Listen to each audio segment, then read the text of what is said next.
আমরা আজকে দেখব কিভাবে স্মার্ট 1224 এই চার্জারটি ব্যবহার করতে হয় এবং সাথে এটাও জানবো এটার সুবিধাগুলো সম্পর্কে এবং অথেন্টিক প্রোডাক্ট কিভাবে চিনবেন।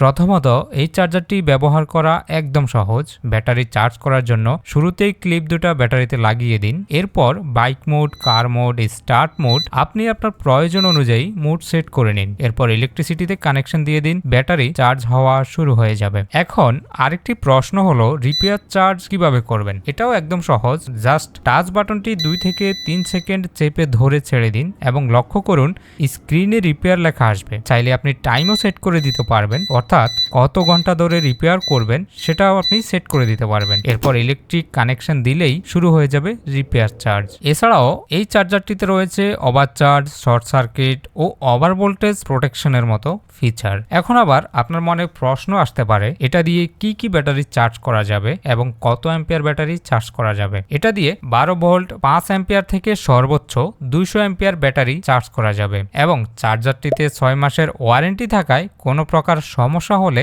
ওয়ারেন্টি ক্লেইম করতে পারবেন। এবার আসুন অথেন্টিক প্রোডাক্ট কিভাবে চিনবেন। প্যাকেটের গায়ে যেই সিরিয়াল দেওয়া আছে সেটি চার্জারের বডিতে আছে কিনা চেক করে দেখুন, অথবা কিউআর কোড স্ক্যান করুন, তাহলে বোঝা যাবে প্রোডাক্ট অথেন্টিক অরিজিনাল কিনা এবং স্ক্যান করলে প্রোডাক্ট আপনার নামে রেজিস্টার কিনা, ওয়ারেন্টি কতদিন আছে, সকল ডিটেলস নিজেই দেখতে পারবেন। এছাড়াও আপনার মনে যদি আরো কোনো প্রশ্ন থাকে কমেন্ট করে আমাদের জানাতে পারেন। ধন্যবাদ।